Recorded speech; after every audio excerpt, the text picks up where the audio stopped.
Alright everybody, welcome back to another camera class. My name is Saxon, I'm your host. We're going to get started in a couple minutes here, but just to remind everybody, today is our action and GoPro cameras. GoPro and action cams. Today is 8/25, August 25th. It's the last Thursday of the month. September's coming up, so we'll be starting next week with another intro camera.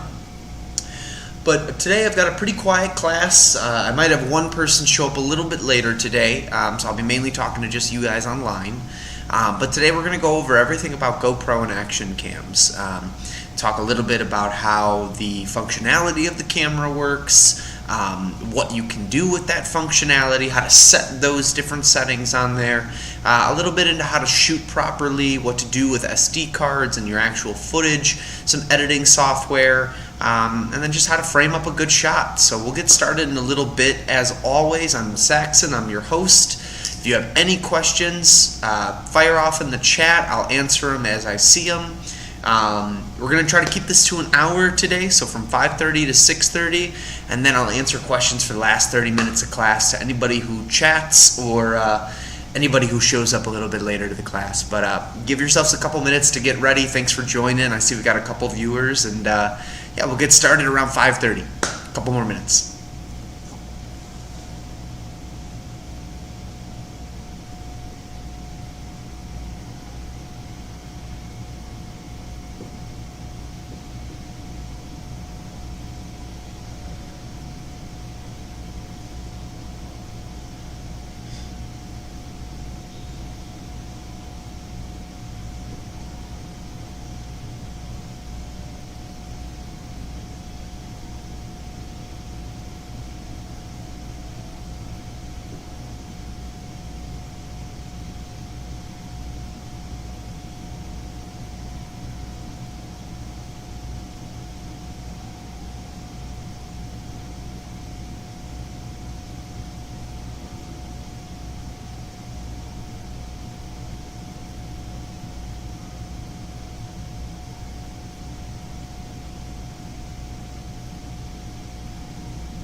Alright, we gave it a little bit longer. Wait a minute, I think that the sound is going through. Alright, if anybody can't hear me, please do say something. Usually I have a little microphone symbol here that's moving, but I don't think I turned off any audio. And it should come through. Let's see. Alright, I think we're okay. Alright, anyway, let's get started on this. Thanks to everybody who's joining. Today's class is on GoPro and action cameras. Once again, my name is Saxon, I'm your host.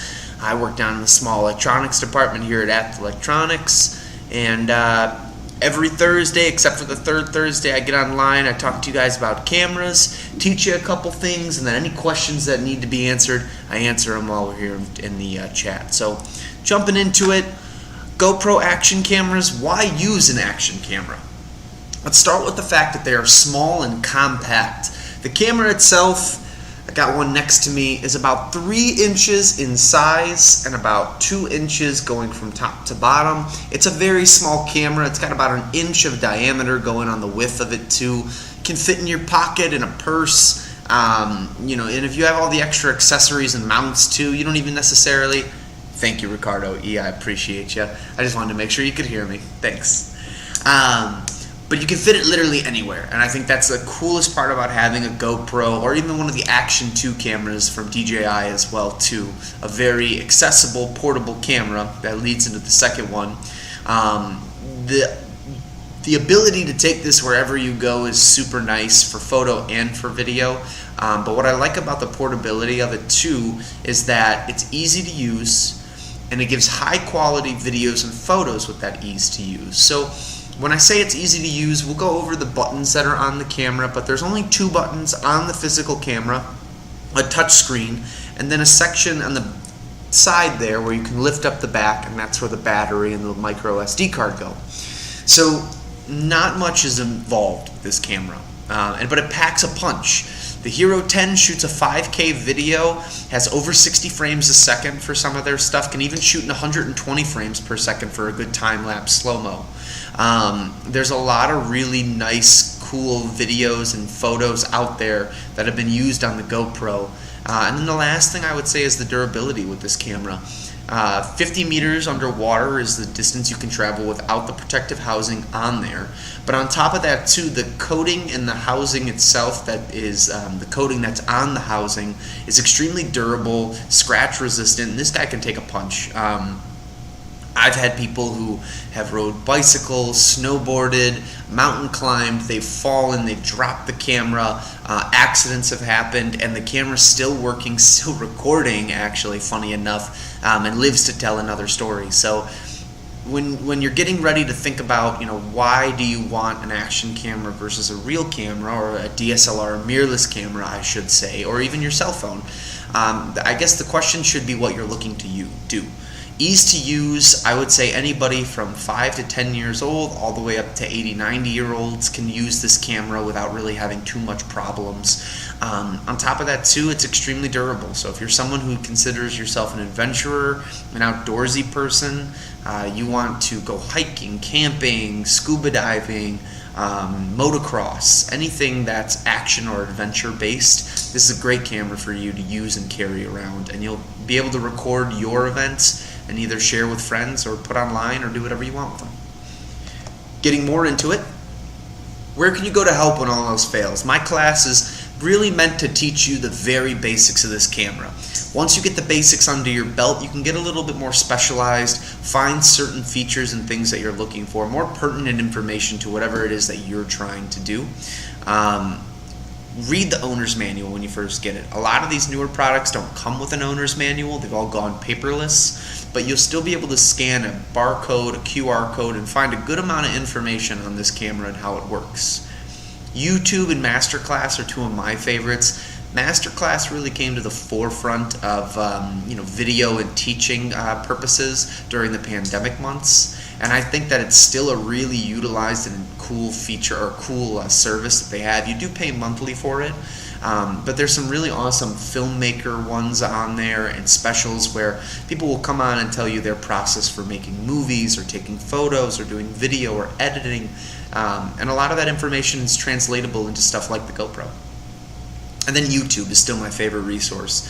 I tell more people on a daily basis, if you have a question, rather than go to Google, go to YouTube. Not only will you find an answer, but you'll find a video showing you how to get to the answer, which I think is the most important thing, rather than having to read text or try to navigate a book of some sort.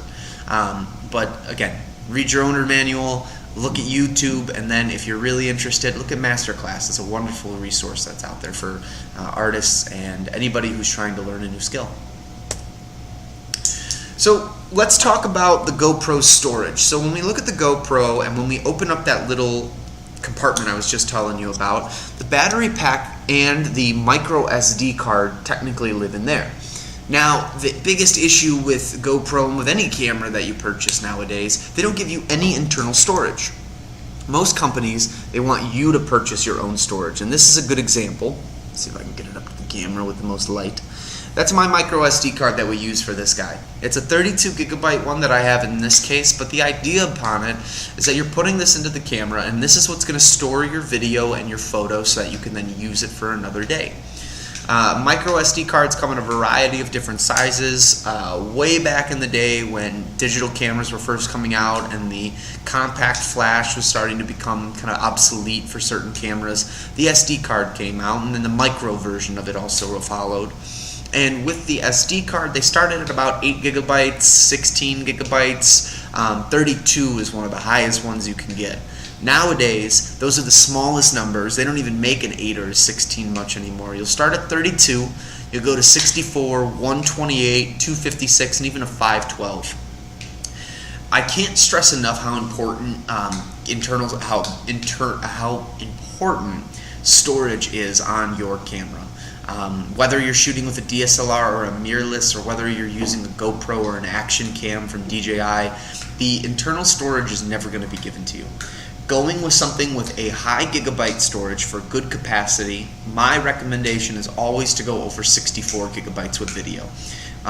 When you think about it, a 256 gigabyte, if you're shooting at 4K, depending on the frames per second that you're using, the video quality or the video should last you anywhere between 40 minutes to about 302 minutes, depending on what you're doing. From there, if you're doing something like a 64 or a 128, you're going to get less video from there as well too. So it really just depends on what you're doing on this one. But with the video, depending on what you need, you want to look at getting higher gigabyte storage or higher gigabyte capacity. It's an important thing for your camera. It's an important thing for your video. You won't regret having more storage in the long run of things. Oh, and then having something with a good read and write speed, that's important too. On the bottom of the cards, and let's see if I can use my cursor to show you, you're going to see where it shows on the bottom, and I'm using the SanDisk Ultra as my example. Micro SD XC is the form of SD card. Back, I want to say maybe 5 or 6 years ago, you saw HC was one of them. XC is the updated version of the guy. And then you're going to see a Roman numeral underneath. Usually you'll see a 1 or a 2. That refers to the quality of the SD card as well. And then that number sitting inside the U is the speed. So when you're looking at an SD card, it's important to choose something that's not only just a high gigabyte capacity, because you can find cheaper high gigabytes, but it's important to look for something with a high read and write speed on there too. For the average photographer that's just using automatic or using the base settings, shooting in HD, what have you, that probably isn't the most important thing to get one of the more expensive, faster read and write speeds.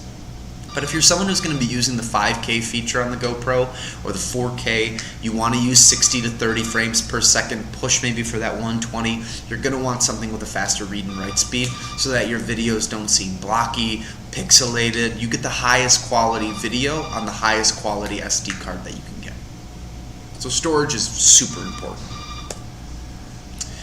Now, when we talk about storage, we need to talk about how to get that video off of your device. Now, we can simply take the GoPro, and on the bottom here, there's a USB-C plug. We can easily just plug this into the computer. A folder will pop up, or a file will pop up saying that there is something connected to our computer. It'll allow us to drag and drop these videos or photos into another file, and then we can do whatever we want with them. But in a lot of cases, because we are, as photographers or as videographers, have multiple SD cards, or we have multiple things that we're shooting on, a simplified, sometimes much more reliable source is using an SD card reader.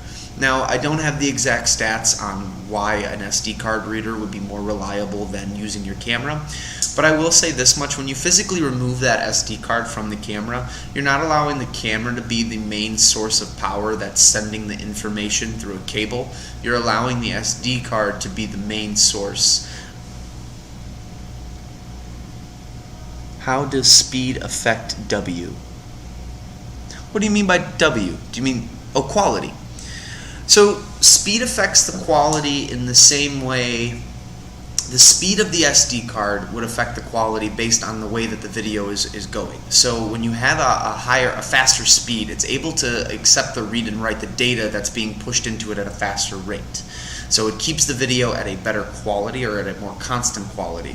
When you have a slower SD card, it's not often, but sometimes when you look at it, you'll notice that the video can be laggy, in certain areas pixelated. It has to do with the speed and the quality of the card. If I had a comparison, that would probably be the easiest way. But if you look up online differences between the read and write speeds, you'll see some examples I've seen online of people's images or video feedback, where you'll see basically two cameras shooting at the same time, one using, let's say, a SD card that has a 30 rating on there and another SD card that has a 90 rating on there. The 90 rating shows at the perfect speed, the best quality. You see the 4K on there, or if it's 5K, you see the good saturation and color. You see the non-pixelation, and then you look at the one next to it with the slower rating, and you see that the video itself is kind of lagging a little bit. Certain pixels don't look right. Blur is another thing too. And then as far as the video playback speed as well too. The faster read and write speed, the better it'll help the videos. That's the easiest way. Hopefully that answers your question. Card reader wise, using an SD card reader, it's a great idea to have one. If you're someone that is just getting started, it's not a necessary piece, especially when you have something like the GoPro, because the SD card slides in, and because you can plug the GoPro into the physical computer, you're able to just take all the information off right from there. But if you have the SD card reader, again, it'll help the transfer a little bit. From my experience, I've always used an SD card reader. The times I haven't used them, if my camera for some reason is turned off, or if something's happened where my camera malfunctioned and I wasn't able to finish transferring all the stuff, it wouldn't come from the SD card, it would have come from the physical camera. So I like using the SD card readers because I kind of just lower the chance of a hiccup happening between transferring from my camera to the computer. So I just go right from the SD card to the computer. When transferring, you don't want to lose your pictures or damage your card. Again, another reason why I like the card reader as opposed to going to the computer, or as opposed to using the camera. If you have the camera and that's plugged into the computer, the chances of the camera turning off or malfunctioning, and that could possibly lead to either photos being lost forever or things not transferring in the correct format. If you're doing a lot of video transferring on the GoPro, it takes time. You sit there, you let the videos transfer onto the computer depending on how much you had taken or how many videos are on there or what the quality is of those videos. That can affect the transfer speed times. There are SD cards out there that have faster and better transfer speeds. I only recommend those if you're a serious videographer and you're really trying to get things from an SD card over to the computer. I always say just go for the higher read and write speed, and you'll be a happier camper as far as videos. But if you're someone who's also concerned about the transfer speed between speed only affects. True, and when you're using something like a GoPro, you're shooting at 4K or 5K quality, so speed would become a factor with this, yes. Nope. Okay. So don't lose your pictures or damage your card. Copy photos to a destination folder. Don't move. Copy them. And when I say that, it's because a lot of people, we want to have, as photographers or videographers, you want to have multiple forms of whatever the file you have is. Some people are a little picky. They don't like to delete things off their SD card. They'll buy multitudes of SD cards, have them on storage, label them all, and then what they'll do is they'll transfer them over into either a folder inside the computer, or they'll transfer them onto a external hard drive of some sort. Both are great options. I personally use the external hard drive because I live in the camp of if something were to happen where maybe I spill coffee on my computer, or let's say my computer gets damaged and I'm never able to get back onto it, all that work, all those photos, everything that I put onto the physical computer now would be gone. So having a backup, something like a hard drive or a cloud-based solution, which we'll talk about a little bit later, is a really good idea. So when you're taking photos from the SD card, copy them, don't move them, because you want to keep them in multiple locations. If you're someone who wants to reuse your SD cards, make sure that you're moving them over or copying them over into another folder or file. Make sure that they're secure in multitudes of different places, and then from there, delete everything on the SD card so you can keep using those. Using things like a cloud-based solution versus an external hard drive, both are great options, and I lay it up like this. Using an external drive is great because you have a physical, tangible item that's storing your information on there. Most hard drives you'll see out there are 1 terabyte, 2 terabytes. They're great pieces to have in your collection as far as being a photographer, cinematographer, or just having any type of art collection that maybe you want to have documentation on a file or on a hard drive. Love the external hard drive. Then there's also things like Prime Photos or Google Drive, cloud-based solutions. And a lot of people, they've heard about the iCloud. That's a big one with Apple too. The idea is that you're taking photos and you're putting them, or files, and you're putting them into the cloud. The cloud sits above you and it follows you everywhere you go. So, the photos that you put here in Illinois or anywhere in the world, if you then go to another state, another country, a completely new computer, if you sign in on that computer, you have access to all of those files that you put somewhere else in another place. So if you're someone who's constantly traveling, taking photos on the go, you really don't want to lug around another hard drive, or maybe you just don't have room in your pack for that. You don't want to bring a laptop either. There's a lot of different ways where I've seen people on cameras nowadays too, where you can actually transfer the files to your phone, upload onto a cloud-based solution through that. But for the most part, I would say people like to plug these cameras in or put them into an SD card reader, take the folders or photos, and then move them onto something like their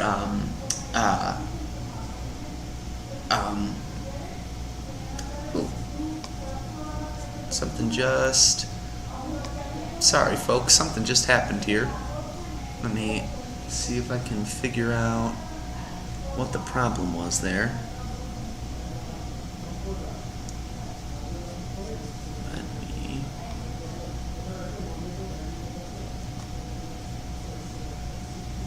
See, there we go. Alright, so again, using something, to paraphrase everything that I was saying earlier, using something like Google Drive, Prime Photos is a great idea. Using something like an external hard drive is also a great idea. The choice is really yours with that one. I personally like the external hard drive because I like to have something tangible with me at all times, but I have a lot of friends in the business who do love using things like Google Drive or Prime Photos.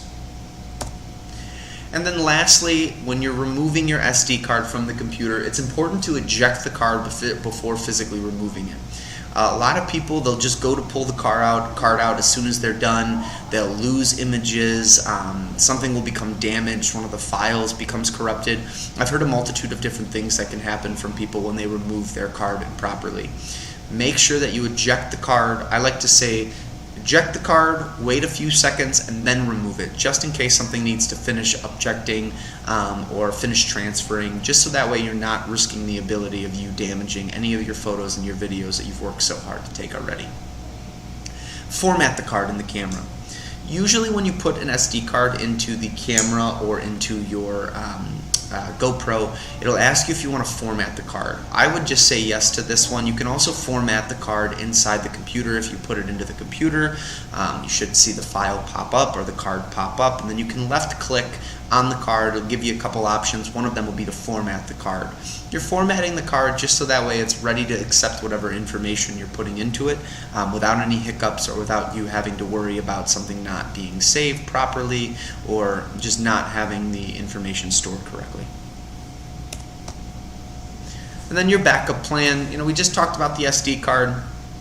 That's the guy in the top left corner there. But then we should also talk about the laptop, the SD hard drive, and then the cloud. Laptop is the second one. You're going from the SD card to the laptop, or from your camera to the laptop. From the laptop, I recommend choosing either an external hard drive or a cloud-based solution. Finding one way that works best for you, what you prefer, what's the easiest way, so that way you can ensure that your photos, your files, everything that you've worked so hard on is safe and not in danger of being lost. Try a cloud-based solution. A couple of the ones I recommend, there's Google Photos or the My Drive. There's also OneDrive. That's the one that Microsoft is using. My personal favorite, though, is going to be the Adobe Creative Cloud. The Adobe Creative Cloud is going to be one of my favorites because of the editing softwares that you can get with it, and then as well as the storage. So it's a much more expensive tool than most. You pay monthly for it, but you get access to things like Premiere, which is Adobe's movie editor. You get access to Photoshop. You get InDesign, Lightroom, Premiere. I already said Premiere. But there's a bunch of different softwares and different programs that you can use with Adobe that help you edit and change kind of what you're doing and what you're seeing. And on top of that too, you can have your work saved on the Creative Cloud, and through Creative Cloud they even have ways of sharing your work with other people. People can see your work, view it, get an idea of how it's made. It's a really cool platform, and they also have tutorials and things where they can teach you about certain tools in their editing softwares and different things to be aware of as you're going through it. Alright, so real quick we'll go through a tour of your GoPro and button guide. It's a very simple walkthrough, but let's talk. So there are 2 buttons on the GoPro. There is one on the top of the GoPro. If I flip it over, that is your capture button. This takes the photo or starts and stops the video. When you're using this, if you press once on there, you will take a photo depending on the mode setting that you're in. And we'll talk about how to switch modes from there. If you're doing video or time-lapse, same idea. You press the button, it'll start recording. You'll see a red light indication on the front. You'll also see a red light indication on the back there. From there, you know that your video is recording, you're good to go. Press to stop. On the side here, we have our power symbol, and then it also says mode below the power button. By holding the power down, you can turn this unit on and off. So hold the button down, you'll hear it beep up, you'll see the screen light up on both sides, and then you'll see your camera kind of purr to life. If you are trying to switch between the photo, the video, and the time-lapse on the camera, you'll press the power button single time, and it'll toggle between the 3 modes, and you'll see everything kind of happening on the screen. But the most important button that is not necessarily one of these 2 is going to be your screen. On the back end of this is a full touch screen. I believe it's probably about 1.5 inches by about 2 inches going across. It's a very small touch screen, but using this will help you switch between the different lens sizes, whether you want a tighter focal length, a wide angle length. How many frames per second are you looking for? Do you want to do a 30, a 60, a 120, even some smaller numbers? Do you want to do 4K video? Do you want to go to 5K video? Are you looking to live stream this camera? Do you want to just do 1080? You can choose all of that within using the screen feature, and it's really nice that you're able to sit there and touch and switch. The screen. So some of the actions that the screen will let you choose between. Your screen will allow you to control the following: frames per second, angle and lens millimeter size. So examples that I have is they'll tell you if you want to shoot wide, and they're going to say that's between 16 and 34. They'll then tell you if you want to do a portrait. They'll then tighten in the focal length and give you more distance. Then there's video quality. You can do 1080, you can do 2.7, and you can do 4K.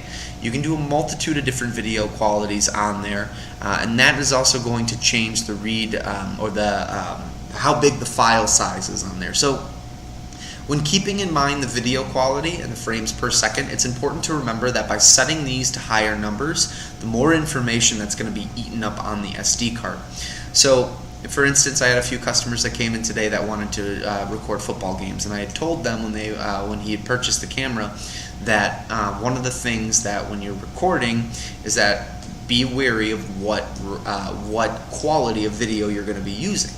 If you use a higher quality video, for example, of 4K, you're going to have a much shorter amount of time that you're going to have recording on a single charge given your SD card.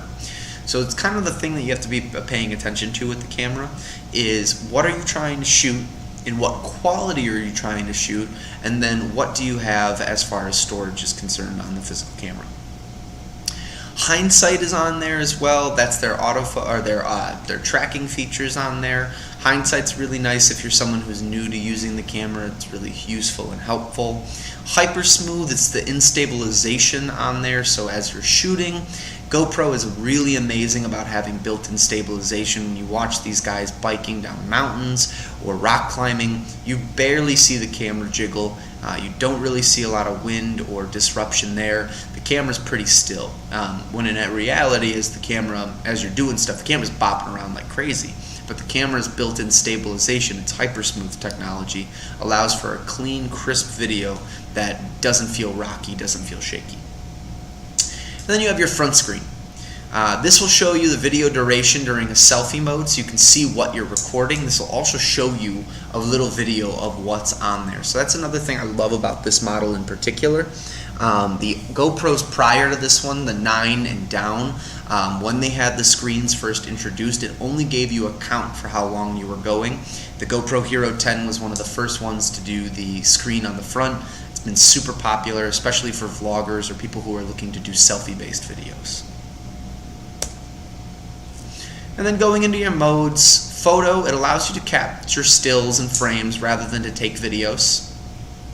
Time-lapse, turn the video on, it will capture a video over a duration of time, then it will compress the video and then play the captured video over a period of time to play within seconds or minutes. So whatever video you're taking on time-lapse, you turn back that video, it's going to play that video extremely fast or in a faster but not quite as fast as what that first one was type of way. Best things I've seen with these have been sunset videos. I've seen convention videos where people are walking around a convention hall and you see all these people going left and right and moving fast. I've seen car videos where they're driving on a highway and you just see the lights trailing. There's a lot of cool stuff you can do with time-lapse. And then the last is video. You can record for whatever duration you want, whatever quality you want, and it feels like hypersmooth, with features like hypersmooth. With video, you can record and do however you want to do it. You can set it the way that you want it, but you'll basically be pressing the button and then holding the camera out or using whatever accessory. Some people will have the head strap, some people will have the chest strap, some people will use like a little handle that they can then put the GoPro on to record everything. You have a lot of different options with this one, and the video makes it super simple to do that, or to use the camera to its full capacity. I'd say if anything, the GoPro is definitely a video first and then photo second.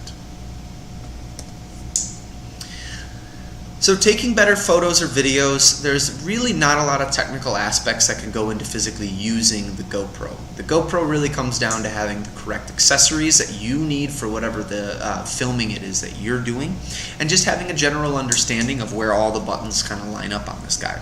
But taking better videos comes from the eye, and it doesn't really come from technically the technical specs, especially when you're using something like a GoPro. Other cameras, it's a completely different thing. The technical and the actual eye that you have as a photographer or cinematographer is extremely important. With the GoPro, I feel like it's more about just how your eyes are perceiving what's around you and your surroundings. So, a couple notes I have here about taking better videos. Keep the sun on your back. And when I say this, I also can refer to your subject's back. It really depends on what you're taking a video of or what you're taking photos of. But GoPros do really well in sun, but all photographers and videographers should keep the light behind them or behind the subject.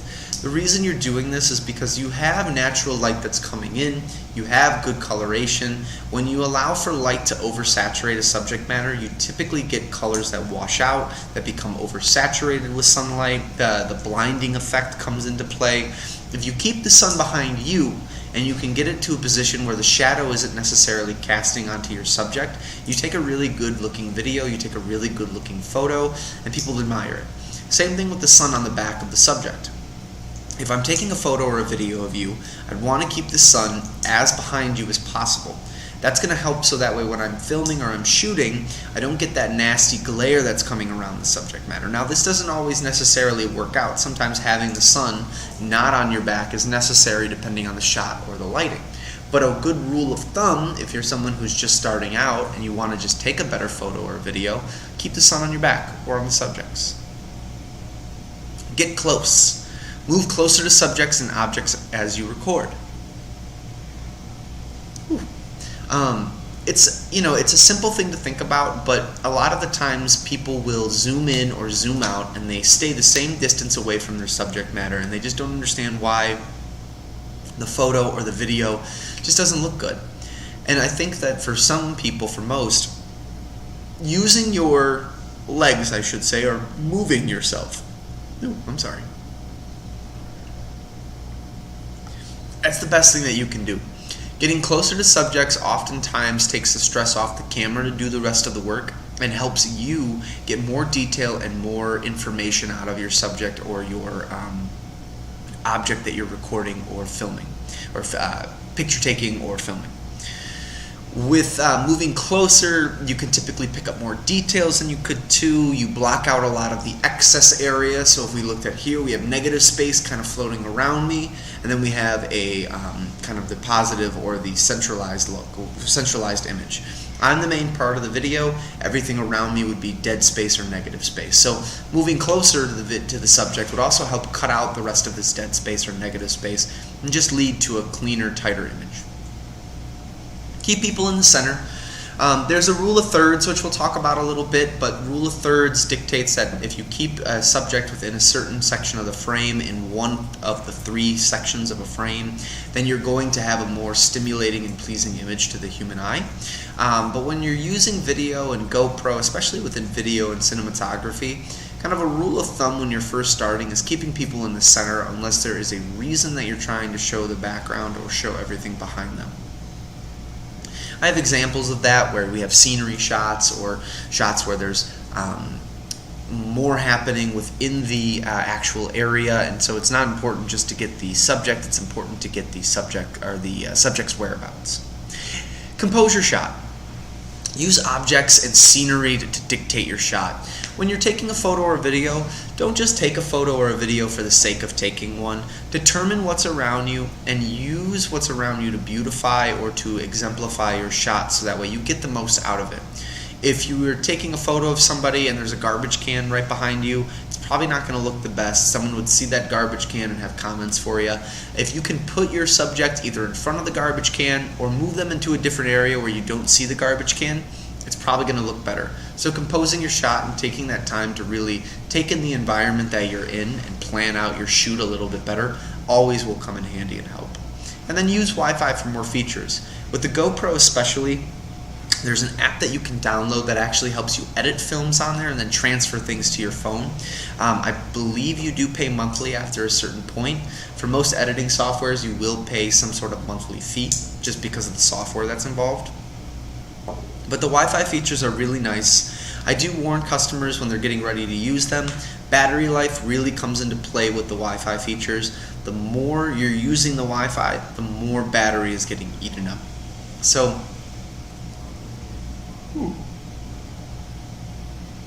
sorry, talking so much, I need a little more water. So using Wi-Fi, for example, will eat the battery up more often.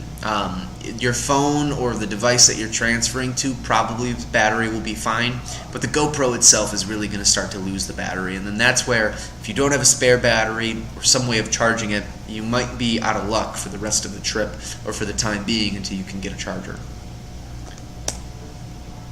So composing a shot. One of the things I'll talk about in this image right here before we jump into the rest is the reason I like this image. GoPro's built-in stabilization is great, but when we look at the sky meeting the water, we're going to talk about one very important rule when filming, and that's the horizon line. When you have an area on the composition or on the film or on the photo where a line basically separates a certain amount of space from the other, we call that the horizon line. Within the horizon line, there's a vanishing point. The vanishing point helps us dictate where shapes and certain things live in correspondence to the horizon line. Our eyes see this in all different sorts of ways. We can become tricked, but it's a really easy tool to pay attention for as you're shooting or taking videos. So my example with this photo, if we look in the back there, we can see the sky and the water, and we see where they meet. We see the line going across that separates the blue from the blue. That's our horizon line. So that is the area of which our image is being split into two, and now we have a foreground and then a background. Looking at this one, we have a couple different things going on here. The trick of keeping the sun behind your back really doesn't come into play on this one. We have the sun going behind or off to the left of the person doing a handstand. So the sun's not necessarily behind them, but at the same time it's in a location where it's adding to the photo. We're getting color on the rocks, we're seeing the shadow, the variation. We get some sun breaking through the leaves, which makes a really pretty glow too. Overall, we just have a fun image. And then on the back end too, we also have our horizon line there, between the mountainscapes and then where the water and the mountains meet. Here we have another beach scene. We have a horizon line going across the back there, but it's cool because it's encompassed by an arch. Wherever this person is for their photo, they're in a climate where, or in an area where a natural frame is built around the photo given the rock structure. In the back we then have our water, and then we have a person who's walking between all of this. Sun is definitely behind their back. We have a character in there who is almost completely covered in shadows, so it adds a certain amount of dramaticism and effect to it. But again, taking the time when you're shooting or taking a photo to really think about what you're taking a photo of or what your composition is in the long run will help you make a better photo or just take one. Now we can talk about the rule of thirds a little, and I'll give some examples for that. But the rule of thirds is pretty simple. When you are taking a video or taking a photo, if you place the subject matter within any of the within any of the quadrants, you're following the rule of thirds. If you place them in a section where the red lines or red circles are, those are the sweet spot zones. By putting something there, our eyes are naturally more drawn to the image given the space between the different items that are in the photo. It could be as simple as taking a picture of my water bottle right now. It could be as simple as taking a picture of my camera. But if I position myself to be in the third of the image like I am right now, I'm presenting a more pleasing image and a more just kind of captivated from the human eye perspective image. The science behind that can get a little bit kind of muddy, but there are a lot of different people that will talk about that. Color is an important thing that comes into it. Spacing and where you're actually putting things on the page become a big part of that. Basically anything where you have control over the composition, doing certain things will attract certain viewers. So it's important to keep that in mind when you're shooting and taking videos or photos. Great example of my rule of thirds, I have my surfer dude. Surfer dude is on the beach. So in the background we have our horizon line. We have where the sun and the water, or where the sky and the water meet. From there we also have our surfer on the far right line of the rule of thirds. And not only is he on the top section of the line, but his shadow crosses down to the bottom part. It's a great example of the rule of thirds. Keeping the sun behind your back, which I also think is a really important part of this image, and then also being able to use the horizon line in a very effective way. You can feel that water is behind him versus up close, and you can see that he's either walking or enjoying the sunset.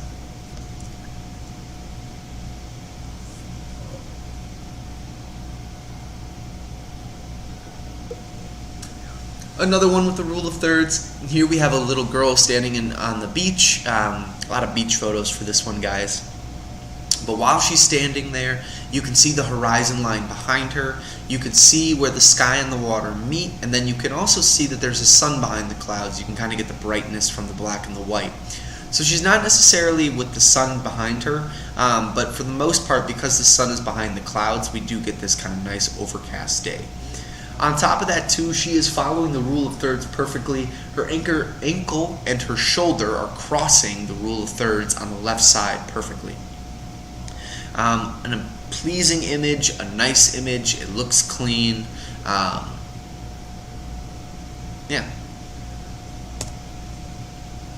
My favorite one when it comes to the rule of thirds, I consider this one to be a double whammy of sorts because of the fact that there are two people sitting on two different sides of the rule of thirds. You have the husband and the wife on the right, and I would say if I was really going to get nitpicky, the wife technically is dead center, whereas the kids have at least their arms in the middle of it. If I were to be a more selfish photographer or someone to be a little more nitpicky, I probably would have said if we can move the husband and the wife over slightly. This way we would have matched the kids perfectly and we would have created really nice symmetry. But if we look behind the couples, we can see that the bricks in the wall are all converging into one point. The bricks kind of slant downwards as they start going back, and so it's all going into what we call the vanishing point. It's a really easy tool that artists like myself or photographers or anybody else will use when they're doing things in the art realm, because it's a way to build perspective without trying to confuse or overdo it to the customer. Jim Halpert, he's another great example of the rule of thirds. The Office did a really nice job with this when they were filming, but they kept almost everybody during these staff interviews on the right side, or on the right or on the left line for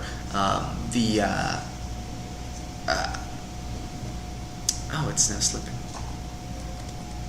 The rule of thirds. I had to think about what the name was.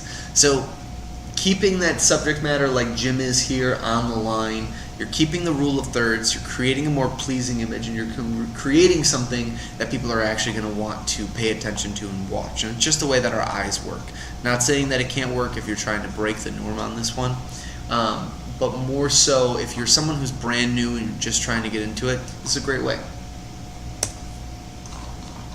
Using Wi-Fi and accessories. So I talked briefly about using Wi-Fi. It is important for transferring the videos and the photos over to your phone. It's also nice to use the features that are available on the phone with the camera. Super nice.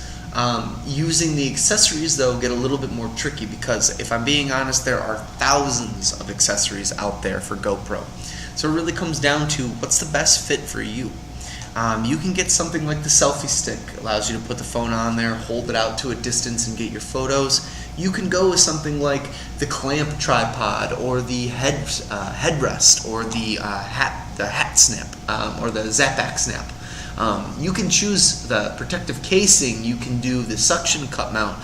There's an endless supply of GoPro accessories, and the nice part about GoPro is that the mount that they're using for this camera has been the same mount for many years now, if not, I think, since their beginning. But the GoPro will simply slide on, and you lock in a pin, and from there, you don't have to do anything. The camera then sits on wherever you're putting it. It follows you around, or it collects dust until you need it again. And then Wi-Fi based accessories, this goes into the accessory pool. There's things like selfie sticks. There's also going to be remotes. The nice part about doing something like that is it gives you a little bit more control over the camera from a distance. Selfie sticks are really popular for people who are trying to go on vacation and take fun photos of the family, the kids. And then the other thing that what's the term I'm looking for? Oh, and a remote would be great for something very similar to that too.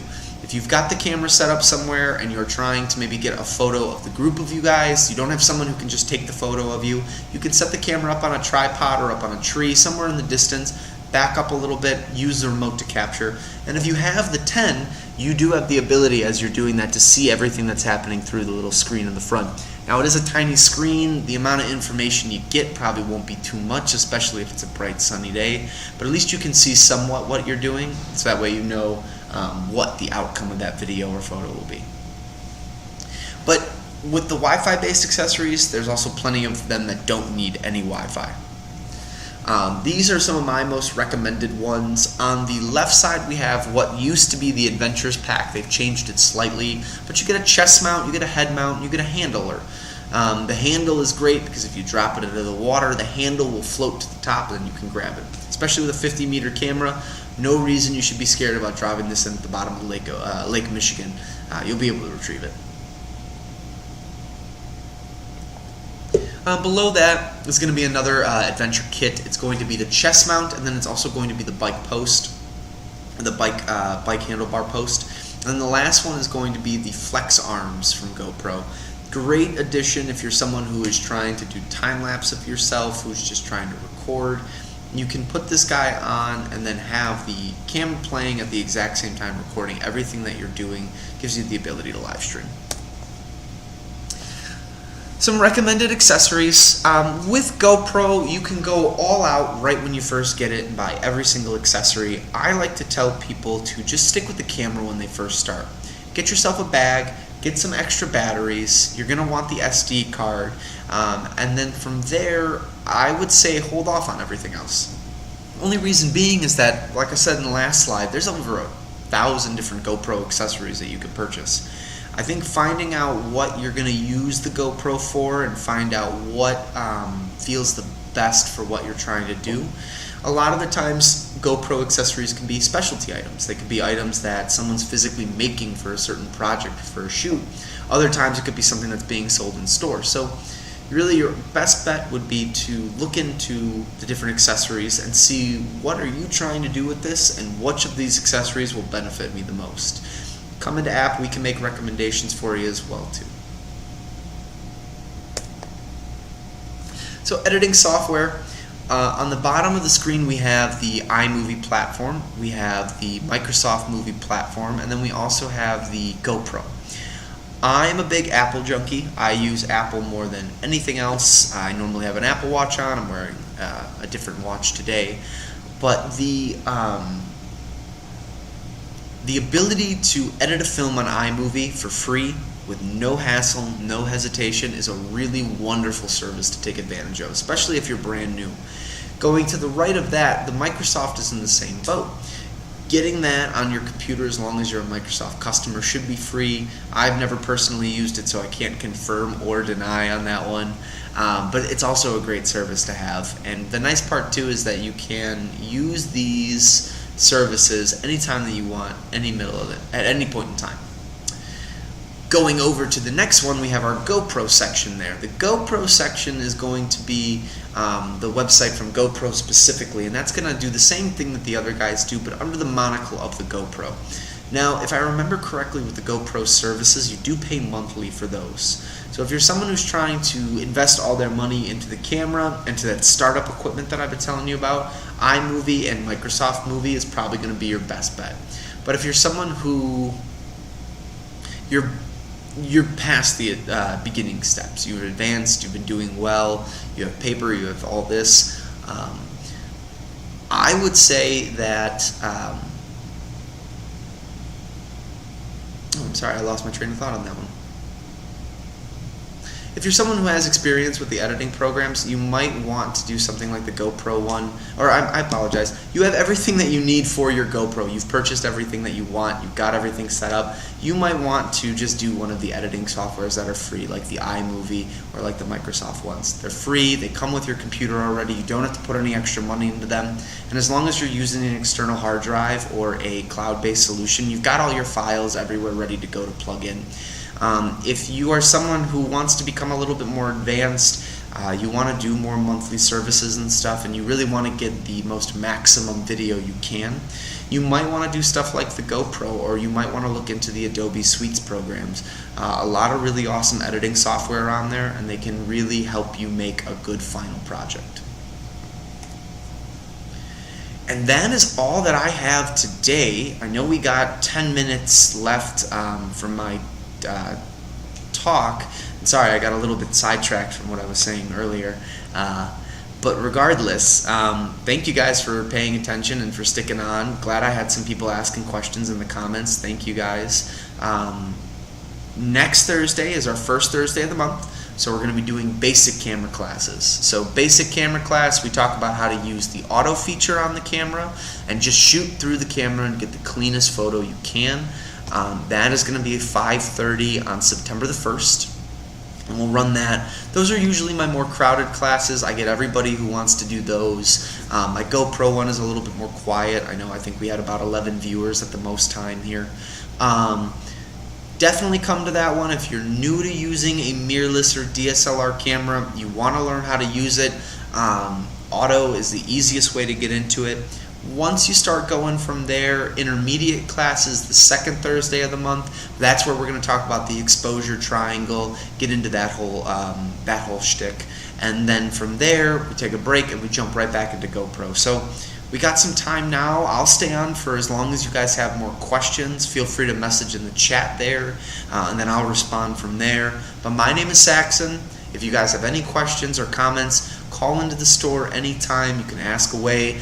Let me grab the store's phone number before I say anything. You can also call me directly, 847-544-2716. My email is saxon.katowski@app.com. I put it on other slides, so I'll make sure to add it to this one too. But yeah, if anybody has any other questions, please chime in.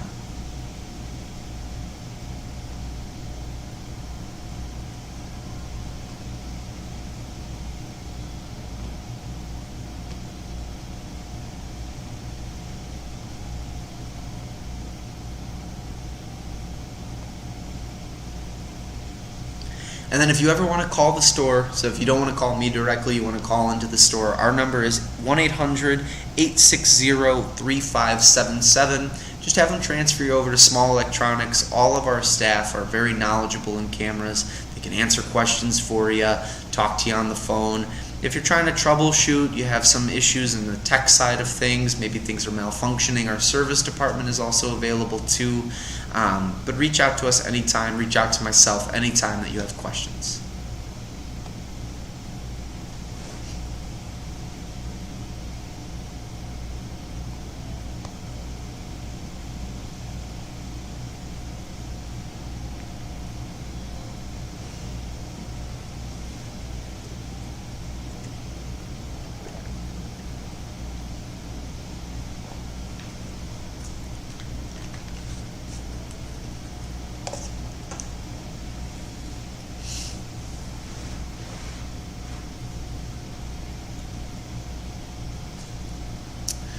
Going back to what M Racer was giving me some messages on with how does the speed affect the quality, like he mentioned in a comment that he then later retracted, or that they later retracted, the speed always comes more into effect once we talk about that 4K and the higher qualities. If you're shooting in higher qualities, having a faster speed and right is a better thing for the physical quality of the video and for the showmanship then of that video. If you have a lower speed, then shooting at something that's at a something at a slower frame rate or at a 1080 video would probably be better for it. But having a high-speed card, a high-quality card, while shooting a high-quality video is truly the best way to make sure that you're getting the most bang for your buck as far as the video is concerned.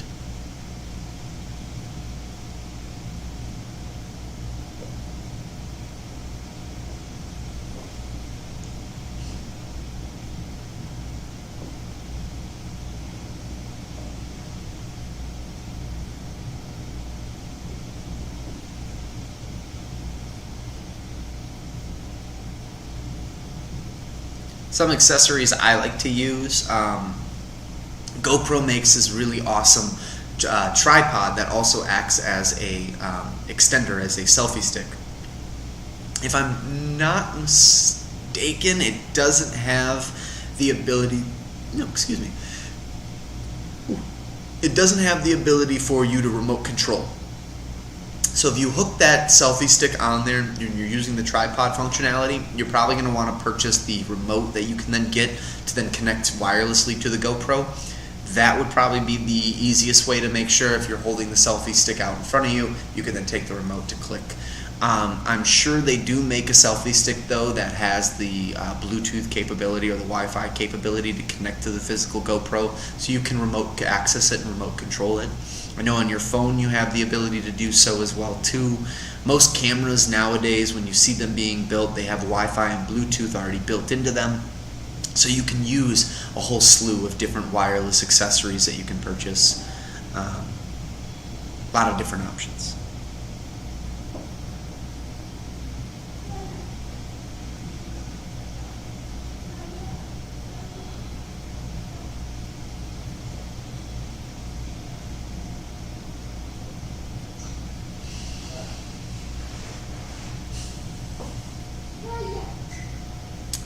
Alright everybody, well it doesn't look like I'm getting any questions right now anymore. If anybody has any final thoughts before I close out, please speak now. If not, I will see everybody next week for Camera Basics, where we'll go over how to shoot with auto on your camera. and how to just take a clean, good photo, set up the composition the best way possible, but we're really only going to talk about using auto on the camera. If you want to learn more about your camera and about the f-stop, the exposure triangle, so the shutter speed, ISO, and f-stop, we're going to be talking about that in 2 weeks from now, and that is going to be September 8th. That'll be our intermediate class. So please stay tuned for that if you're a little more advanced and you don't necessarily need the basic classes. But thank you everybody for attending today. My name is Saxon. I work here at Apt. If you have any questions, please feel free to call me, myself, or the store, and we'll get you taken care of.